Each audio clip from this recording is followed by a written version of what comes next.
Assalamualaikum warahmatullahi wabarakatuh. Alhamdulillahirabbil alamin wassalatu wassalamu ala asyrafil anbiya'i wal mursalin sayyidina Muhammad wa ala alihi wa sahbihi ajma'in. Rabbi shrah li sadri wa yassir li amri wa hlul min lisani yafqahu qawli. Amma ba'du, kita sama balik kitab kita ni Sahih Al-Bukhari terjemahan Dr. Sa'ad Maulana Asri. Kita dalam Kitab Al-Iman, bab saya Kitab Al-Iman, bab kecil ya, bab yang ke-40. Babu fadli man istabra'a di dinihi. Babu fadli man istabra'a li dinihi. Bab yang ke-40, kelebihan orang yang menjaga kesucian agamanya. Kelebihan orang yang menjaga kesucian agama. Babu fadli man istabra'a li dinihi. Okay, tujuan diadakan bab ini dan kesinambungannya, kaitannya dengan bab-bab sebelumnya. Kesinambungan bab ini dengan bab sebelumnya menurut Hafiz Al-Aini terletak pada bab sebelum ini, berbicara tentang iman, Islam, ihsan, kiamat dan alamat-alamat tanda-tanda kiamat. Bahawa semua yang tersebut itu termasuk dalam din, iaitu dalam agama belaka semua kau tu dah. Menjaga kesucian agama, bersih daripada tokok tambah campur bau, campur bid'ah ke apa dah, juga merupakan sebahagian daripada urusan agama, dan ia juga melibatkan iman, Islam, ihsan dan lain-lain dah. Bukan berwena-wena berijazah amal tertentu, tidak ada dalil dah. Kalau begitu tidak syak lagi menjaga kesucian, kebersihan agama daripada campur tangan asing, itu termasuk sebahagian pada agama. Para ulama berbeza pendapat tentang maksud Bukhari mengadakan bab ini. Pertama, Hafiz Ibn Hajar Al-Asqalani berpendapat Imam Bukhari semacam hendak menyatakan bahawa sifat warak itu merupakan salah satu penyempurna dan pelengkap iman. Warak tu nak suruh lengkap iman dah. Kerana itu boleh menjadikan bab ini sebagai salah satu bab di bawah Kitab Al-Iman. Kitab Al-Iman dah. Pendapat yang kedua, Syekhul Hindi Maulana Muhammadul Hasan. Syekh India lah, Hindu ni. Maulana Muhammadul Hasan berkata Imam Bukhari melalui bab ke-37 iaitu babu khawfil mu'min min ayyahbata amaluhu wa huwa la yash'uru. Telah mengancam orang Islam daripada terus-menerus melakukan maksiat dosa, takut terhapus dosa dah. Ayyahbata amaluhu, terhapus dosa dah. Sedangkan dia tak sedar wala huwa la yash'uru. Jadi jangan berhati-hati buat dosa ni boleh menghapuskan dosa. Menghapuskan pahala. Jadi takut terhapus pahala tu, orang Islam kena beringat daripada buat dosa. Melalui bab ini, beliau naik setingkat lagi dengan menyatakan bahawa dalam usaha menjaga kesucian agama, kita semua perlu mengelak diri daripada perkara-perkara syubhat, perkara yang meragukan, tak jelas dalil je. Beliau juga secara halus mengingatkan bahawa jangan sekali-kali seseorang itu berasa sedap hati melakukan maksiat, lantaran masih ada peluang untuk bertaubat. Ini kerana maksiat lebih-lebih lagi apabila dilakukan secara berterusan boleh menyebabkan seseorang itu tidak mendapat taufik daripada Allah SWT. Bimbingan daripada Allah. Tak boleh, kalau buat benda-benda syubhat ni, Allah tak jaga lah. Termasuklah maksiat ke, Allah tak dapat taufik lah kalau sering kali melakukan maksiat. Termasuk juga tidak mendapat taufik untuk bertaubat. Setelah sebab maksiat menyebabkan ia tak berasa malas taubat dah. Oleh itu, orang Islam hendaklah sentiasa menjaga diri daripada melakukan dosa-dosa dan perkara-perkara syubhat demi menjaga kesucian agama dan kehormatannya. Itu pendapat kedua Syekhul Hindi Maulana Muhammadul Hasan. Pendapat ketiga menurut Maulana Rashid Ahmad Gangohi, ulama India besar juga dah. Imam Bukhari melalui bab ini hendak menyatakan tahap dan darjat iman manusia itu tidaklah sama. Ini dapat dilihat pada sikap mereka yang berbeza-beza dalam menjaga kesucian agamanya. Dari itu dapatlah disimpulkan bahawa tahap dan darjat keimanan seorang itu memang berbeza-beza lah. Itu iman itu berbeza. Siapa jaga agama dia bersih daripada campur tangan dua, khurafat, dosa dah, maksiat, dia akan jadi lebih kuat iman dia lah. Yang keempat, pendapat keempat, Syekhul Hadis Maulana Zakaria berpendapat melalui bab yang ke-37 iaitu babu khawfil mu'mini min ayyahbata amaluhu wa huwa la yash'uru. Bab takut orang mukmin itu daripada terhapus amalannya dan dia tidak sedar. Imam Bukhari telah mengancam orang Islam daripada perkara-perkara yang boleh menghapuskan pahala amalan mereka dalam keadaan mereka tidak sedar. Menerusi bab ini pula beliau mahu menunjukkan satu jalan ikhtiar supaya pahala amalan dibuat tidak terhapus. Jalannya ialah menjaga kesucian agama. Untuk biar terhapus amalan kita, kena jaga kesucian agama dengan mengelakkan diri daripada perkara-perkara syubhat, dosa-dosa syubhat lah. Perkara tak tahu Allah tu guru ijazah amalan tapi tak ada dalil, cuba elak dah. Yang kelima, Maulana Zakaria, pendapat kelima dah. Maulana Zakaria mengemukakan satu lagi pendapatnya bahawa mungkin juga dalam bab ini diadakan oleh Imam Bukhari sebagai pelengkap bagi bab yang ke-38 sebelumnya. Di dalam hadis Jibril yang dikemukakan di bawah bab ini tersebut pertanyaan Jibril tentang ihsan dan jawapan Nabi SAW kepada persoalan ihsan tersebut. Bab yang ke-40 ini pula diadakan untuk memberitahu jalan yang membawa kepada maqam ihsan itu dah. Tadi ihsan saja, bab ke-38 dah. Bab ke-40 ni nak cerita maqam, nak suruh jalan yang membawa kepada maqam ihsan tersebut. Ia dapat dicapai apabila seseorang menjaga hatinya berpandukan ajaran agama yang betul, suci, tulus dan mengelak diri daripada perkara-perkara syubhat yang tak jelas boleh ke tak boleh, halal ke haram ataupun bid'ah atau tidak. Dia cuba elak dulu dah. Yang keenam, boleh jadi juga Imam Bukhari mengadakan bab ini dengan tujuan menolak pegangan golongan Murji'ah, golongan Islam liberal. Golongan Islam liberal mereka mengatakan la tadurru ma'al iman ma'siyatun. Maksiat tidak memudaratkan orang beriman, kata orang Murji'ah, orang Islam liberal. Bunyi.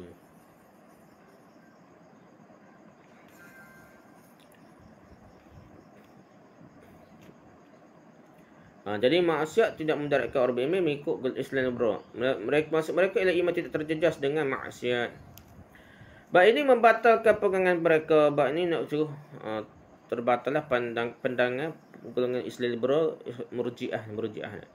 Kalau maksiat memang tidak menjejaskan dan memudaratkan iman, kenapakah hadis di bawahnya dengan terang-terang menganjurkan supaya kita mengelak diri daripada perkara-perkara syubhat demi menjaga kesucian agama kita? Padahal masih belum jelas lagi haramnya. Benda bukan jelas haram, bukan jelas bid'ahnya lagi, tapi cuba eloklah.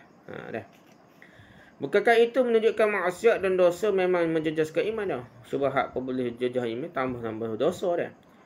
Malah menurut hadis di bawah bab ini tidak mengelak diri daripada perkara-perkara syubhat juga menjejaskan iman dan kesucian agama.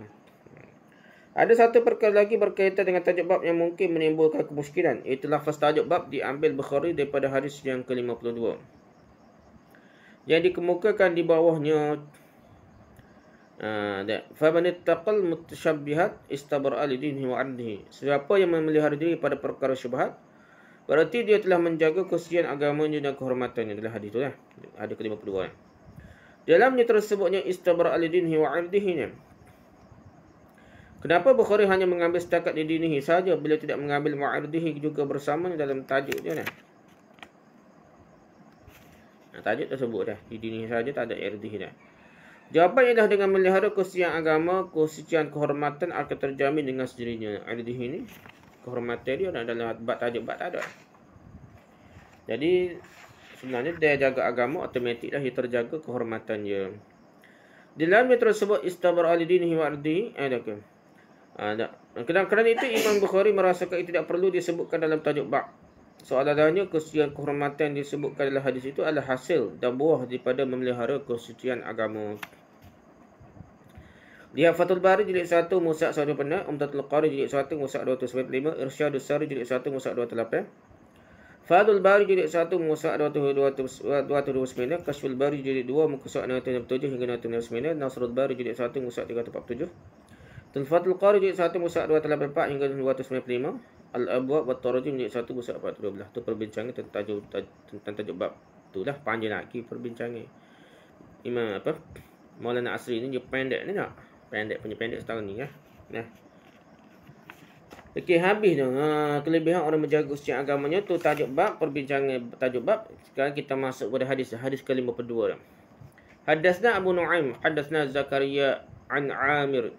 قال سمعت النعمان بن بشير يقول سمعت رسول الله صلى الله عليه وسلم يقول الحلال بين والحرام بين وبينهما مشبهات لا يعلمها كثير من الناس فمن اتقى المشبهات استبرأ لدينه وعرضه ومن وقع في الشبهات كراع يرعى حول الحمى يوشك أن يواقعه ألا وإن لكل ملك حمى ألا إن حمى الله في أرضه محارمه ألا وإن في الجسد مضغة Idza salahat salahal jasadu kulluh wa idza fasadal jasadu kulluh ala wahyal qalb. Itu hadis dia. Lihat atraf hadis yang sama, hadis ke-52 ini ialah pada hadis nombor 2051, hadis yang sama ni. Kita baca terjemahan barulah kita bincang nota kaki perbahasan dia. Hadis ke-52, terjemahan hadis nombor 2, Abu Nu'aim meriwayatkan kepada kami katanya Zakaria meriwayatkan kepada kami daripada Amir bin Syurahil Asy-Sya'bi lah. Katanya aku mendengar An-Nu'man bin Bashir berkata, aku mendengar Rasulullah SAW bersabda, apa yang halal itu terang dan apa yang haram itu juga terang. Di antara kedua-duanya ada beberapa perkara yang sama-sama yang tidak terang. Kebanyakan manusia tidak mengetahuinya. Sesiapa yang melihara diri daripada perkara syubhat dengan tidak melakukannya, berarti dia telah menjaga kesucian agamanya dan kehormatannya. Dan siapa yang terjerumus ke dalam perkara syubhat, dia seperti pengembala yang melepaskan binatang ternakannya di sekitar kawasan larangan. Lambat laun binatang ternakannya itu akan termasuk ke tempat larangan. Ketahuilah bahawa setiap pemerintah itu ada tempat larangannya. Ketahuilah bahawa kawasan larangan Allah di buminya adalah perkara-perkara yang diharamkannya. Ingatlah bahawa di dalam tubuh manusia itu ada sekutul daging. Apabila ia baik, baiklah seluruh jasad. Dan apabila ia rosak, maka rosaklah seluruh jasad. Ketahuilah ia adalah jantung. Jantung hati, jantung lah benar dah. Bila dah. Jadi itu hadisnya, tapi perbahasa panjang dah. Pergi susul lah kat mana dia ini. Okay, Abu Nu'aim dia. Siapa dia Abu Nu'aim? Berkata Abu Nu'aim Al-Fadl bin Dukain. Abu Nu'aim Al-Fadl bin Dukain. Beliau ialah Al-Fadl bin Dukain Al-Mula'i Al-Kufi dah. Abu Nu'aim itu adalah kunyah beliau. Dukain pula bukanlah nama sebenar ayahnya. Ia hanyalah satu gelaran juga dah. Nama sebenar ayahnya ialah Amr bin Hamad. Amr bin Hamad nama ayah dia. Abu Nu'aim meriwayatkan hadis daripada Al-Amash, Zakaria bin Abi Zaidah, Ja'far bin Burqan, Umar bin Zar, Malik bin Mighwal, Mis'ar bin Kidam, Sufyan Al-Thawri, Syu'bah, Israel, Jarir bin Hazim, Imam Abu Hanifah, Ibn Abi Lala dan lain-lain. Ini nama Tok Guru Abu Nu'aim dia. Orang-orang yang menerima hadis daripadanya dan meriwayatkannya daripada beliau ialah ni anak murid dia dah. Imam Ahmad bin Hanbal, Ishaq bin Rahawai, Yahya bin Ma'in, Abu Khaisamah, Abu Bakar bin Abi Syaibah, Uthman bin Abi Syaibah, Az-Zuhli, Ad-Darimi, Abdul bin Humaid, Abbas bin Durri, Abu Zur'ah Al-Razi, Abu Zur'ah Al-Dimashqi, Abu Hatim, Ibn Al-Furat, Ibrahim Al-Harbi dan lain. Itu anak murid dia yang hebat-hebat lah. Para ulama rijal sekata dalam memuji beliau dah. Sepakat. Mereka mengatakan beliau seorang yang perawi thiqah, hafiz dan teguh. Abu Nu'aim ni. Imam Bukhari meriwayatkan daripada beliau secara langsung. Imam Bukhari pun jumpa anak murid dia juga dah. Imam Muslim, Tirmizi, Nasa'i dan Ibn Majah pula meriwayatkan daripada beliau dengan perkataan seseorang lah. Imam Muslim ni tak ada jumpa. Imam Muslim ni anak murid Imam Bukhari lagi dah. Jadi tak ada lah dengan Abu Nu'aim. Tapi Imam Bukhari dah jumpa dah. Abu Nu'aim meninggal dunia pada tahun 219 Hijrah. Lihat Umdatul Qari jilid 1 muka 295 hingga 296. Taqrib at-Tahzib muka 446. Tahzib al-Kamal jilid 23 muka 197 hingga 213. Tahzib at-Tahzib jilid 8 muka 276. Syiarul Alim bin Balad jilid 10 muka 142 hingga 152. Kitab Al-Thiqat jilid 7 muka 319. Tabaqat Ibn Sa'ad jilid 6 muka 401. Kashful Bari jilid 2 muka 609 hingga 673. Tu rujukan untuk berdata Abu Nu'aim Al-Fadl bin Dukain. Seterusnya ada Abu Nu'aim meriwayatkan pada kami katanya Zakaria. Zakaria siapa dia? Berdata Zakaria bin Abi Zaidah Al-Kufi. Zakaria bin Abi Zaidah Al-Kufi. Beliau ialah Zakaria bin Abi Zaidah Al-Kufi. Kunyahnya ialah Abu Yahya. Para ulama berbeza pendapat tentang nama sebenar Abu Zaidah, ayah Zakaria. Imam Bukhari mentarjihkan nama Khalid bin Maimun sebagai nama sebenar bagi ayahnya. Itu pendapat Imam Bukhari. Zakaria bin Abi Zaidah terbilang sebagai salah seorang tabi'in kecil. Kita biasa tabi'in kecil. Dan tidak terbukti beliau ada meriwayatkan hadis daripada mana-mana sahabat Rasulullah SAW. Beliau hanya meriwayatkan hadis daripada perawi-perawi dari kalangan tabi'in besar ataupun perawi-perawi sebaya dengannya. Antara mereka ni, tok guru dia dah Khalid bin Salamah, Sa'ad bin Ibrahim, Simak bin Harb, Amir Asy-Sya'mi, Abdul Malik bin Umar, Atiyah Al-Aufi dan Abu Ishaq As-Sabi'i ni. Orang yang meriwayatkan hadis daripadanya, anak murid dia pula, ialah antara lainnya adalah tokoh-tokoh seperti Sufyan Al-Thawri, Sufyan bin Uyainah, Abdullah bin Mubarak, Ubaidullah bin Musa, Abu Nu'aim dan Yahya bin Sa'id Al-Qattan. Ni anak murid dia dah. Imam Abu Daud An-Nasai, Yaqub bin Sufyan Al-Bazar, Ibn Hibban dan lain mengatakan beliau seorang perawi siqah. Ada juga para ulama rijal menggunakan lafaz ta'dil yang tidak begitu tinggi untuk beliau. Tapi secara umumnya siqah ada. Yahya bin Ma'in ni syadik ke mengatakan beliau soleh, perawi yang hadisnya boleh dijadikan sebagai penyokong. Soleh ni tidak kuat maknalah. Yahya bin Sa'id Al-Qattan menggunakan laisa bihi ba's, perawi yang tiada masalah dengannya. Kerana juga tak. Dan Abu Zur'ah juga pula mengatakan Suwailah, perawi yang hadisnya hanya boleh dijadikan sebagai dalil sokongan sahaja. Abu Zur'ah ni. Hafiz Ibn Hajar menyebutkan Zakaria bin Abi Zaidah adalah perawi thiqah yang mudallis. Thiqah tapi ada mudallis. Hafiz Az-Zahabi pula berkata beliau perawi thiqah yang melakukan tadlis daripada gurunya Asy-Sya'bi saja. Lain tak daripada Sya'bi saja. Antara sebab kenapa para ulama hadis tetap menerima hadis Zakaria walaupun beliau melakukan tadlis ialah kerana perawi yang dibuatnya diketahui. Jadi Tok Guru dia antara hadis tu dia tahu. Kerana itulah Abu Hatim berkata, masalah-masalah yang diriwayatkan oleh Abu Zakaria daripada Sya'bi tidak didengari beliau daripadanya secara langsung, tapi ia diambilnya daripada melalui Abi Haris. Dah. Walau bagaimanapun riwayat beliau daripada Abu Ishaq As-Sabi'i dianggap para ulama hadis sebagai agak daif. Kerana beliau mendengar riwayat Abu Ishaq di akhir hayatnya. Ketika Abu Ishaq telah tua nyanyuk, telah pun nyanyuk ni. Lemah jugalah daripada Abu Ishaq ni. As-Sabi'i. Dan Sya'bi tu boleh nak tahan dia. Abu Ishaq As-Sabi'i itu daif. Zakaria bin Abi Zaidah meninggal dunia pada tahun 147 hingga 149 Hijrah. Hadisnya terdapat dalam kutub Sitah, Sunan Sitah lah, kitab ni hadis dah. Dan lain lagi dah. Rujuk Umratul Qari jilid 1 muka 296. Taqrib At-Tahzib muka 216 dan 423. Tahzibul Kamal jilid 9 muka 359 hingga 363. Tahzib At-Tahzib jilid 3 muka 330. Siyarul A'lam min Nubala jilid 6 muka 202. Al-Kashif jilid 1 muka 405. Kitab As-Siqat jilid 6 muka 334. Tabaqat Ibn Sa'ad jilid 6 muka 355. At-Tarikhul Kabir jilid 3 muka 401. Mizanul I'tidal jilid 2 muka 173. Kasyful Bari jilid 2 muka 173 hingga 175. Atau rujukan tentang Zakaria bin Abi Zaidah Al-Kufi dah. Okey. Katanya kami Abu Nu'aim meriwayatkan kepada kami, katanya Zakaria meriwayatkan kepada kami daripada Amir bin Syurahbil Asy-Sya'bi. Katanya aku mendengar An-Nu'man bin Bashir. Jadi bidata An-Nu'man bin Bashir. Beliau ialah An-Nu'man bin Bashir bin Sa'ad bin Tha'labah bin Khallas Al-Ansari Al-Khazraji. Kunyahnya ialah Abu Abdullah.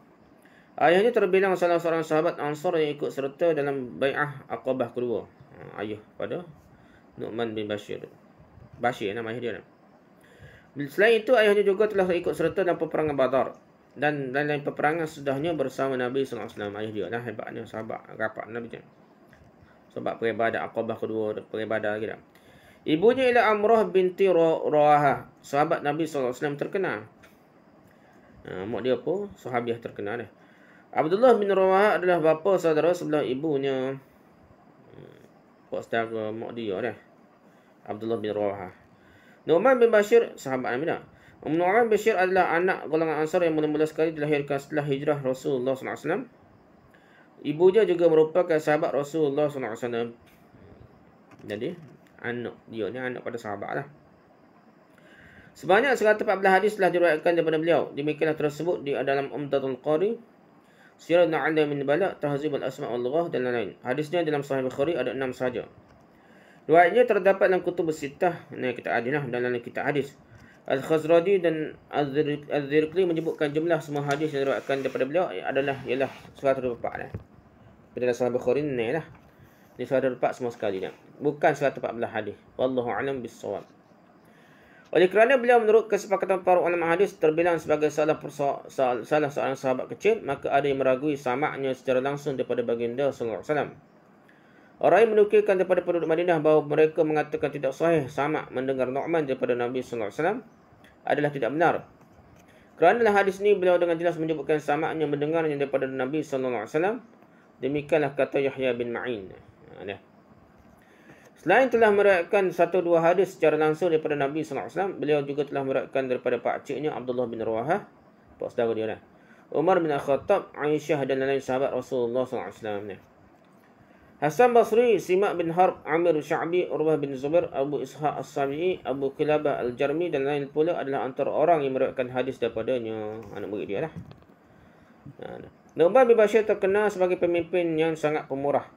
Di zaman pemerintahan Sayyidina Muawiyah, beliau telah dilantik sebagai Gubernur Hims dan Kufah. Beliau terus memegang jawatan itu di tempat yang sama hingga ke zaman pemerintahan Yazid bin Muawiyah. Selain jawatan itu, Nu'man bin Bashir juga pernah menyandang jawatan hakim di Dimashq selepas Fadlah bin Ubaid. Seperti Abdullah bin Rawahah, pakciknya, pak saudara dia, beliau juga terkenal sebagai seorang penyair. Serupa dengan pak saudara dia, Abdullah bin Rawahah. Di kalangan sahabat tidak ada yang bernama Nu'man bin Bashir selain beliau. Beliau terbunuh pada tahun yang ke-4 Hijrah. Kena bunuh dia. Dia Umdatul Qari jilid 1 muka 290, Al-Isabah jilid 3 muka 529, Al-Alam jilid 8 muka 3, Tahzib Al-Kamal jilid 29 muka 411 hingga 417, Khulasa Al-Khazraji muka 402, Tahzib Asma'ul Lughah jilid 2 muka 109, Siyarun A'lam min Nubala jilid 3 muka 411 hingga 412, Kashful Bari jilid 2 muka 975 hingga 977. Terujukan tentang data An-Nu'man bin Bashir. Okey, An-Nu'man bin Bashir berkata, aku mendengar Rasulullah SAW bersabda, apa yang halal itu terang. Nota kaki dia. Kenapakah dikatakan apa yang halal itu terang dia? Dikatakan apa yang halal itu terang kerana ada nas yang terang menunjukkan halalnya, atau kerana ada kaedah dan prinsip umum yang jelas membolehkan sekian banyak perkara atau benda hukum sebagai halal. Jadi asal-asal benda ni adalah halal lah. Kecuali ibadah lah. Asalnya haram dah. Perkara dunia ni semuanya halal asal-asalnya. Sebagai contohnya firman Allah Ta'ala berikutnya. Huwallazi khalaq lakum ma fil ardi jami'an thumma istawa ila as-sama'i fasawwahunna sab'a samawat wa huwa bikulli syai'in 'alim. Termasuk dialah Allah yang menjadikan untuk kamu segala yang ada di bumi ni. Semua benda ni Allah buat untuk kita lah. Kemudian dia menuju dengan kehendaknya ke arah bahagian langit, lalu dijadikannya 7 langit dengan sempurna, dan dia maha mengetahui akan tetap sesuatu. Surah Al-Baqarah ayat 9. Semua setahu sama dia menuju ke langit. Jadi masyarakat kabeh tak boleh taharuk, tak boleh bergerak lah dah. Tapi sini kan begitulah zahir dia. Tapi tak serupa dengan makhluk lah, jangan dipikir macam makhluk gitu kaedah. Daripada firman Allah ini dapat disimpulkan bahawa pada dasarnya segala yang ada di bumi ini adalah halal untuk kita, kecuali yang membahayakan atau memudaratkan manusia, dan kecuali apa yang disebutkan dengan jelas tentang haramnya oleh syarak, oleh agama. Ini kerana huruf lam ni, lakum ni adalah lil naf'i atau lil manfa'ah, yang bererti bahawa digunakan oleh kamu lah. Setiap benda dalam muka bumi ni Allah buat untuk kita. Apa yang halal itu terang, anda tidak dilarang melakukannya, seperti memakan makanan berupa bijiran, buah-buahan dan tumbuh-tumbuhan atau daging binatang yang halal. Meminum minuman berupa air, susu dan lain yang jelas dibenarkan oleh agama. Memakai pakaian diperbuat daripada segala macam benang. Bulu binatang dan lain bahan yang dibenarkan. Begitu juga bekerja dan berusaha mencari rezeki yang halal. Semuanya halal dan terang hukumnya. Asal-asalnya benda ni halal. Banyak benda halal daripada benda haram. Okey, habis itu. Apa yang halal itu terang dan apa yang haram itu terang juga. Kenapakah dikatakan apa yang haram itu juga terang? Dikatakan apa yang haram itu juga terang kerana ada nas yang terang menunjukkan haramnya, seperti memakai bangkai, darah, daging, tulang, lemak dan lain-lain dari binatang jelas haram dimakan lah, babi ke apa dah. Meminum minuman yang memabukkan atau memudaratkan kesihatan, bekerja dan berusaha mendapatkan rezeki dan berkeuntungan dengan cara yang salah, seperti dengan mencuri, menyamun, berjudi, makan riba, menipu dan sebagainya. Benda ni tak perlu fatwa lah, semua orang tahu lah. Kau curi haram, menyamun haram, sakau haram, rasuah haram. Semua yang tersebut itu haram belaka dan terang hukum hakamnya. Demikian juga perkara-perkara dikenakan hukuman had, hukuman hudud atau denda menurut syarak apabila anda melakukannya. Apa yang haram juga dikira terang apabila ada kaedah dan prinsip umum yang jelas mengharamkannya. Sebagai contohnya sabda Nabi SAW ini, kullu muskirin haramun. Setiap yang memabukkan adalah haram. Maka termasuklah dari bawahnya segala yang memabukkan hingga kiamat, walaupun ia belum wujud lagi ketika Rasulullah SAW bersabda begitu. Ini keadaan yang terakhir lah, jelas. Lepas tu Di antara kedua-duanya, yang ni haram dan halal tu, halal dan haram. Di antara kedua-duanya, halal dan haram tu ada beberapa perkara yang samar tidak terang. Perkara atau benda yang dikatakan syubhat. Apa hak kata syubhat ni? Suatu tidak terang hukum halal haramnya kepada orang ramai kerana nas yang terang tentangnya tidak ada. Perkara atau benda seperti itulah yang dikatakan mustabihat. Dalam hadis ke-52 ini atau mustabihat, mustabihat ni ada perkara atau benda yang tidak dapat dipastikan hukum halal atau haramnya dengan cara biasa. Berdasarkan nas yang terang jelas. Dalil qat'iyah, subutiyah dan dilalah subutiyah ni tidak jelas. Dia hanya dalil zanni ataupun kaedah yang tertentu saja. Ia hanya diketahui dan dapat dipastikan oleh segelintir manusia sahaja yang punya pengetahuan yang mendalam tentang seluk-beluk hukum hakam agama. An-Nawawi berkata hukum halal haram bagi segala perkara atau benda itu ada 3. Pertamanya ialah apa yang terang halalnya. Halnya tidak tersembunyi kepada kebanyakan orang Islam seperti roti, buah-buahan, minyak masak, madu, minyak sapi, susu binatang yang halal dimakan dagingnya, telurnya dan lain makanan. Itu halal. Demikian juga bercakap, memandang, berjalan dan lain tindakan dan perbuatan seumpamanya. Halal semua perkara itu terang dan jelas. Tidak ada sebarang keraguan tentang halalnya. Keduanya ialah apa yang terang haramnya dah, seperti arak, babi, bangkai, air kencing dan darah mengalir. Demikian juga zina, dusta, mengumpat, mengacung, mengadu domba dah, lagu okay? Memandang perempuan bukan mahram dengan penuh nafsu dan seumpamanya, semua terharam.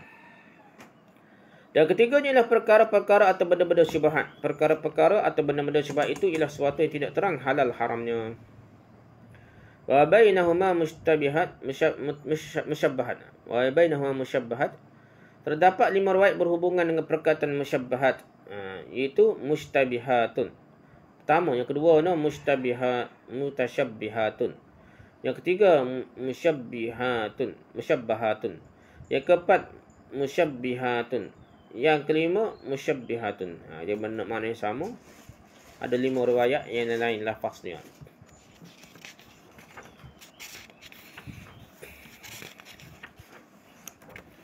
Habis itu dah. Itu tentang perkara yang sama dah.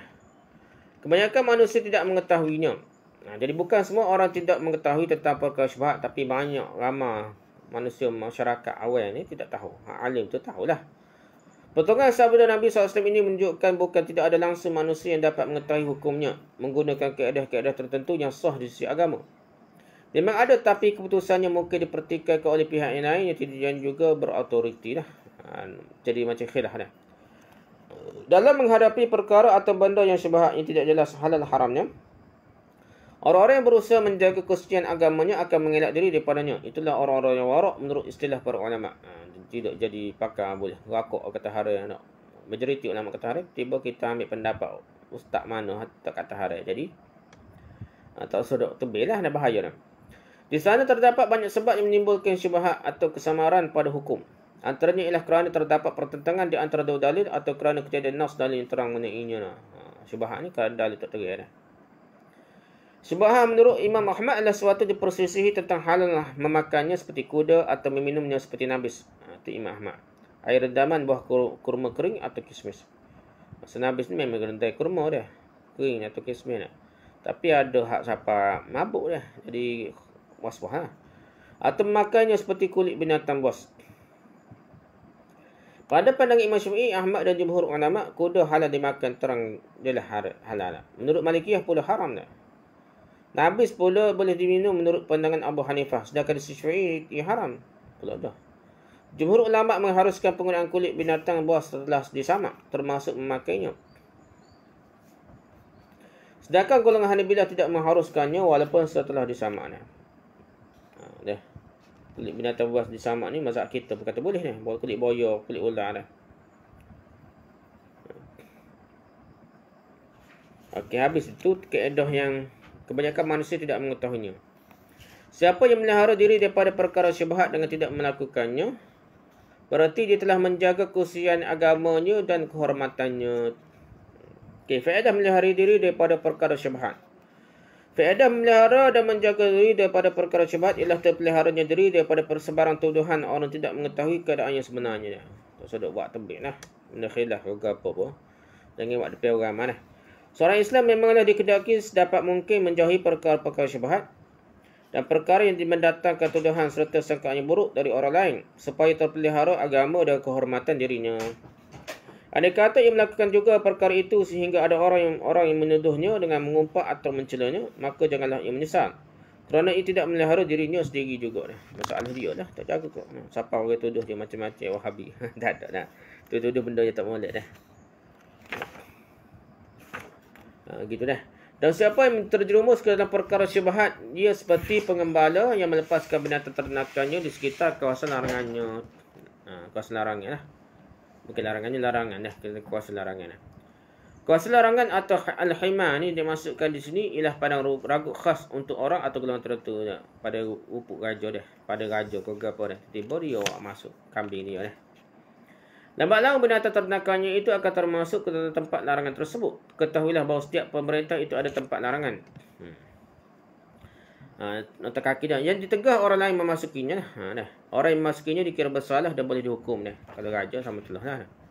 Kalau orang lain, pagar orang lain, kita perah kambing, kita lepas nak. Biri orang lepas. Masuk pagar orang lain dah. Makan tanam orang lain. Tu jelas lah. Termasuklah dia salah. Oleh itu setiap orang mestilah mengetahui dan mematuhinya. Demikianlah kalau raja atau manusia yang lainnya menetapkan suatu kawasan larangan, maka Allah Tuhan yang Maha Agung dari segala yang agung. Lebih-lebih lagi lah ada larangannya. Allah lebih hebat lah. Ada macam tanya jiran sebelah makan, kita makan bunga jiran sebelah kita. Salah dah dosa besar dah.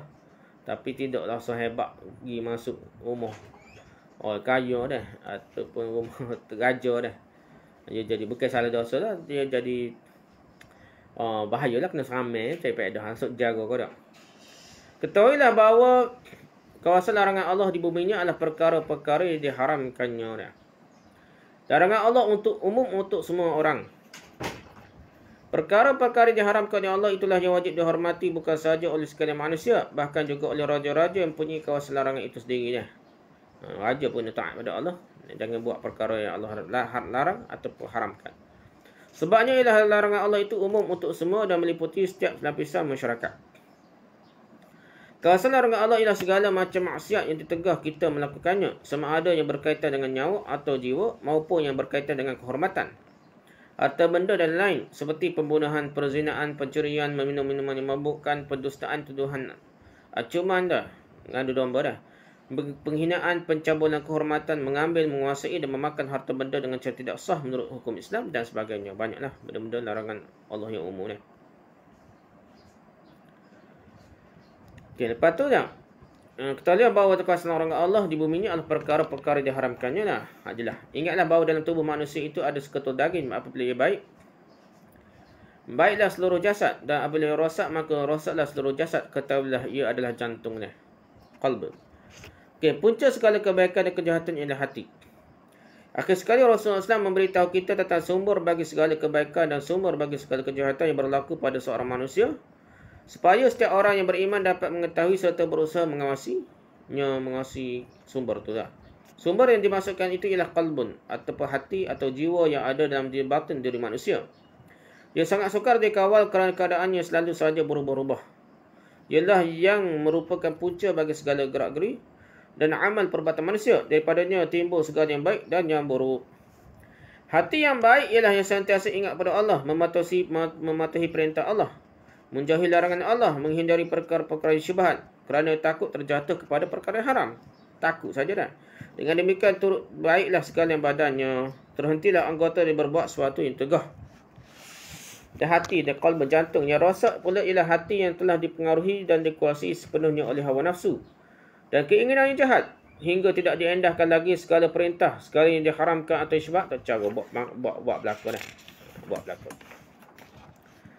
Sebagainya yang baik macam inilah kita kata learn juga. Scam cepat kaya ataupun main internet ni, nego internet kau gapo dah. Bisnes ni biasanya MLM kau gapo. Boleh katanya kata hari dulu dah, jangan kata halal dulu dah, syubhat dulu, jangan cepat masuk dah. Baginya yang baik ialah apa yang disukai oleh hawa nafsu, walaupun dengan melanggar perintah Allah. Yang baik ialah yang penuh dengan kelazatan, kesukaan dan kesenangan, kekayaan apa, tak kira halal dan haram. Dengan demikian, rosaklah pula sekalian badan dan anggota badan, kerana menurut kehendak hati yang rosak dengan melakukan segala larangan yang menyebabkan bencana bagi diri, akal, kehormatan dan harta benda. Pendek kata, hati atau qalbun lah, jantung hati dah, adalah raja bagi sekalian anggota. Sekalian anggota mentaatinya, tidak menyalahinya. Kalau ia menjadi raja yang baik, sekalian anggota menjadi raja yang baik. Sebaliknya, kalau ia menjadi raja yang rosak, maka sekalian anggota turut pula menjadi rakyat yang rosak. Kerana itu, maka wajiblah tiap-tiap orang memelihara kesucian hatinya. Okay, lepas tu dah. Keluasan erti hadis ke-52 ini pada pandangan para ulama dah. Ulama bahan ni luah lagi makna dia.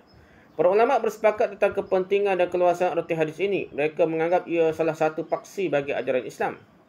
Setengah ulama mengatakan ia mewakili sepertiga ajaran agama Islam. Dalam hadis 40 pada hadis ini. Kerana Islam itu semua sekali berkisar sekitar 3 hadis utama sahaja. Iaitu pertamanya ialah hadis ke bab ini al-halal bayyin. Perkara halal itu terang dah. Yang haram tu terang. Inilah hadis ini. Keduanya ialah hadis al-amal bin niat. Segala amal dikira mengikut niat. Ikhlas ke apa dah. Dan yang ketiganya ialah min husnil Islam al-mar'i tarku ma la ya'ni. Salah satu tanda keelakan Islam seorang ialah meninggalkan apa yang tidak berguna kepadanya. Imam Ahmad menyebut di tempat ketiga hadis tersebut berikut, man ahdatsa fi amrina hadza ma laysa minhu fa huwa raddun. Imam Ahmad berbuat hadis bid'ah. Siapa yang mengada-ngada perkara baru dalam urusan agama kita, ia tertolak. Itu tempat ketiga milik Imam Ahmad, tunggak kepada Islam dia. Ada juga ulama yang menyebutkan di tempat yang ketiga hadis ini ialah izhar fid dunya yuhibbakallah. Hiduplah dalam kehuzutan di dunia, nescaya engkau dikasihi oleh Allah. Nak pilih 3 kan? Sebabnya para ulama menganggap hadis bab ini antara yang terpenting ialah kerana melaluinya Nabi SAW menjelaskan kepada umatnya tentang apa yang halal berupa makanan, minuman, pakaian dan lain-lain. Melaluinya Nabi SAW menunjukkan jalan untuk mencapai yang halal itu, di samping berpesan juga kepada mereka supaya menjauhi perkara-perkara syubhat. Tak jelas dah. Dengan mengelak diri pada perkara syubhat, umat dapat menjaga kesucian agama dan maruahnya. Semuanya dikemukakan dalam bab bentuk perbandingan. Dan akhir sekali baginda menekankan tentang keperluan menjaga punca bagi segala kebaikan dan keburukan pada manusia, iaitu adalah hati. Jaga hati betul. Keluasan erti al-qalbu dalam bahasa Arab. Nabi SAW menggunakan menggunakan perkataan al-qalbu untuk menunjukkan erti hati itu. Hati jantung itulah. Sedangkan erti sebenar al-qalbu dalam bahasa manusia, dalam badan manusia ialah jantung lah, jantung hatinya. Bukan hati lah, bukan hati limpa bawah tu dah. Oleh kerana dalam bahasa Arab, perkataan al-qalbu itu dipakai juga dengan erti akal. Akal, fikiran pun al-qalbu juga. Maka seringkali dalam bahasa Melayu ia diterjemahkan sebagai hati dengan erti akalnya. Al-Faruq sebagai contohnya telah mentafsirkan perkataan qalbun yang terdapat dalam firman Allah di bawah ini dengan akal, pemikiran. Inna fi dzalika dzikra liman kana inna fi dzalika dzikra liman kana lahu qalbun aw alqa as-sam'a wa huwa shahid. Bermaksud sungguhnya pada keterangan-keterangan dan peristiwa-peristiwa tersebut itu tidak syak lagi mengandungi pengajaran bagi siapa yang punya akal atau menggunakan pendengarannya, sedangkan dia menyaksikannya. Kan lahu qalbun situ dah. Ada akal lah maksudnya. Surah Qaf ayat 37 dah. Okay, di manakah tempat beradanya akal dalam tubuh manusia? Dari jatuh hati kau di otak dah. Ibn Battal beristidlal berhujah dengan hadis ini tentang tempat beradanya akal dalam tubuh manusia. Bagi beliau, berdasarkan hadis ini, jantung adalah tempat beradanya akal. Tempat mikir ni dan jantung hati lah. Akal terdapat dalam kepala otak, berpunca dari jantung juga. Mikir di otak pun start dari jantung juga. Ada kajian saintis ni. Hafiz Ibn Hajar Asqalani memandang elok istidlal itu. Imam Nawawi pula berpendapat tidak ada dalil dalam hadis ini tentang akal itu berada dalam jantung. Imam Nawawi kritik, tak setuju dah. Dalam masalah ini sebenarnya terdapat khilaf di kalangan ulama. Kebanyakan Syafi'iyah, mutakallimin dan ahli falsafah berpendapat akal berada dalam jantung. Sementara Imam Abu Hanifah, Malik dan kebanyakan doktor pula berpendapat ia berada dalam otak. Zahir nas Al-Quran dan hadis ke-52 ini menyokong pendapat pertama. Nak kata di jantung. Lihatlah sebagai contohnya dalam firman Allah di bawah ini. Berapa firman Allah di bawah ini? أفلم يسيروا في الأرض فتكون لهم قلوب يعقلون بها أو آذان يسمعون بها فإنها لا تعمى الأبصار ولكن تعمى القلوب التي في الصدور. Bermaksud, oleh itu bukankah ada baiknya mereka mengembara di muka bumi supaya dengan melihat kesan-kesan yang tersebut mereka menjadi orang-orang yang ada jantung, ada hati. La fatakuna lahum qulubun. Mereka menjadi orang yang ada jantung, hati, yang dengannya mereka dapat memahami, atau ada telinga yang dengannya mereka dapat mendengar. Tetapi kalaulah mereka mengembara pun tidak juga berguna, kerana keadaannya sebenarnya bukanlah mata kepala yang buta, tetapi yang buta itu ialah mata hati yang ada dalam dada. Surah Hajj ayat 46. Itu hadis yang pertama. Hadis yang kedua dah. Inna fi dzalika, hadis ayat Quran yang kedua dah. Inna fi dzalika la dzikra liman kana lahu qalbun aw alqa as-sam'a wa huwa shahid. Bermaksud sungguhnya pada keterangan-keterangan dan zikra dah. Keterangan-keterangan dan peristiwa-peristiwa yang tersebut itu tidak syak lagi mengandungi pengajaran. Kan lahu qalbun. Bagi siapa punya jantung akal dah. La zikra liman kan lahu qalbun. Atau menggunakan pendengarannya sedangkan dia menyaksikannya. Aw al-qassam'a wa syahid. Itu ayat kedua dah. Ayat seterusnya, afala tadabbaruna al-Qur'ana am 'ala qulubin aqfalha. Bermaksud setelah diterangkan yang demikian, maka adakah mereka sengaja tidak berusaha memahami serta memikirkan isi Al-Quran? Itu bukan main lagi, tapi tak semikir, tidak menghayati Quran. Atau telah ada di atas jantung-jantung hati mereka kunci penutup yang menghalangnya daripada menerima ajaran Al-Quran. Surah Muhammad ayat ke-24 dah. Atau pada tutup dah hati jantungnya daripada memikir dah. Imam Abu Hanifah dan para doktor yang sependapat dengannya berhujah bahawa bila rosak otak maka rosaklah akal. Ia menunjukkan akal itu berada dalam otak, bukan di jantung lah. Ini pendapat Abu Hanifah dan para doktor. Lihat Ibn Battal, Syarah Ibn Battal jilid 1 muka 17, Al-Aini Umtul Qari jilid 1 muka 32. Maulana Anwar Shah Al-Kashmiri menerima kedua-duanya sebagai tempat berada akal. Maulana Anwar Kashmiri kata akal ada jantung, ada di otak. Tetapi tempat asal akal dan punca sebenarnya adalah jantung, bukan di otak ni. Oleh kerana perhubungan di antara jantung dan otak sangat-sangatlah rapat, kadang-kadang pengkaji pun terkeliru sehingga menangtakan otaklah tempat dan punca akal, sedangkan punca sebenarnya ialah jantung. Start juga. Cetusan memang bermula di jantung, gambaran cetusan pula nyata di otak ni. Perhubungan jantung dan otak boleh diumpamakan dengan mentol lampu elektrik dan suisnya. Bila saja dipetik suis di jantung, teruslah berjana mentol itu di otak ni. Jantung ibarat suis dan otak pula ibarat mentol lampu. Lihat Maulana Muhammad Al-Uthman Ghani, Nasrul Bari jilid 1 muka 351, Maulana Salimullah Khan, Kashful Bari jilid 2 muka 193 hingga 194. Ini ada perbincangan lah. Dulu ada orang derma jatuh. Derma jatuh orang bunuh diri dah. Di bawah kau jantung. Orang hak perlu ke jantung tu. Lubang kau rosak kan tu. Tiba-tiba orang tu bawah mentah bunuh diri juga dah. Orang hak menerima jantung orang pembunuh diri tu. Pembunuh diri tu. Dia bunuh diri tu. Maksudnya pemikir itu ada jantung. Dah. Maksudnya ada kajian lah. Saintis pun. Tidak kata otak saja. Dia kata jantung pun ada kaitan dengan pemikiran dan perasaan dan hati. Okay, intisari hadis, pengajaran hadis. Antara pengajaran, panduan, pedoman dan hukum hakam terdapat dalam hadis ini ialah pertama, ada benda atau perkara halal yang terang halalnya kerana telah ditetapkan hukumnya dengan dalil yang terang dan tegas hingga tidak dapat diragukan lagi tentang halalnya. Dan ada juga benda atau perkara yang haram yang terang haramnya kerana telah ditetapkan hukumnya dengan dalil yang terang dan jelas hingga tidak dapat diragukan lagi tentang keharamannya. Itu pertama dah. Yang kedua, selain dua yang terang itu terdapat satu lagi benda atau perkara tidak terang halal atau haramnya kerana dalilnya tidak terang dan tidak tegas. Ia disebut Nabi SAW sebagai benda-benda atau perkara-perkara syubhat. Ketiga, poin ketiga, benda-benda atau perkara-perkara syubhat itu hukum halal haramnya tidak diketahui ramai orang. Bagaimanapun tetap ada satu golongan manusia yang alim lah yang dapat mengetahui dan menentukan hukumnya, sama ada ia halal ataupun ia haram. Mereka ialah para mujtahidin atau orang yang mendalam ilmu agamanya. Itu yang ketiga dah. Yang keempat, Nabi SAW menganjurkan umatnya supaya menjauhi benda-benda atau perkara-perkara syubhat. Dengan menjauhinya, agama dan maruah mereka akan selamat. Jauh tak buat maksiat, maruah selamat, agama selamat.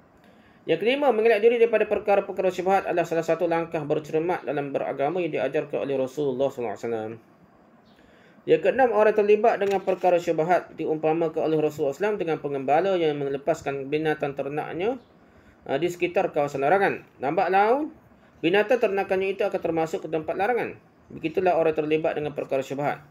Lambat laun ia akan terjerumus ke dalam perkara yang memang jelas haramnya. Start nak syubhat dulu, lepas tu haram dah. Tak jauh lah dah. Yang ketujuh, nafsu manusia diumpamakan dengan binatang ternakan yang tidak berakal. Ia memang tidak dapat membezakan di antara yang halal dan yang haram. Setelah memakan rumput sebagai contohnya di kawasan sekitar dan ia nampak rumput dalam kawasan larangan yang lebih menarik, ia akan ke sana dah. Terutamanya apabila kawasan itu tidak berpagar, masuklah pagar orang lain lah. Lagi berat lah. Kalau tak masuk, tak ada pagar kat masuk. Yang ke-8, kita dilarang menceroboh mana-mana kawasan larangan. Terutama kawasan larangan pihak yang punya kuasa seperti raja. Dengan menceroboh mana-mana kawasan larangan tersebut, seseorang boleh dikenakan hukuman yang berat. Allah juga ada kawasan larangannya. Kawasan larangan Allah itu ialah apa-apa yang diharamkannya. Itu tidak boleh dicerobohi. Dengan melakukan apa yang diharamkan oleh Allah, manusia boleh dikenakan hukuman siksaan yang berat di akhirat kelak. Boleh kena masuk neraka lah kan. Yang ke-9, kebaikan dan kejahatan seseorang bergantung kepada hati atau jiwanya. Hati mendorong sekalian anggota badan melakukan kehendaknya, sama ada baik atau yang buruk. Sekalian anggota badan menjadi khadamnya. Jadi perbuatan kita ni baik atau buruk ni berdasarkan hati kita ni. Khadam pada hatinya. Hati atau jiwa kita ni mikir gapo nak gapo, badan lain akan turut arah ni. Kerana itu hati perlu sekali dijaga, dihidup dan disuburkan dengan akidah yang benar, kepercayaan yang luhur dan keyakinan yang bersih daripada segala macam unsur yang jahat lagi kotor. Itu poin ke-9 ni. Pengajaran ke-10 ni. Hati yang tidak dijaga akan dihinggapi oleh bermacam-macam penyakit yang berosak dan mencacatkan iman dan akhlak. Yang ke-11, hadis ini merupakan salah satu punca bagi kaedah saddul zari'ah atau saddul zara'i dalam ilmu qawaid al-fiqhiyah.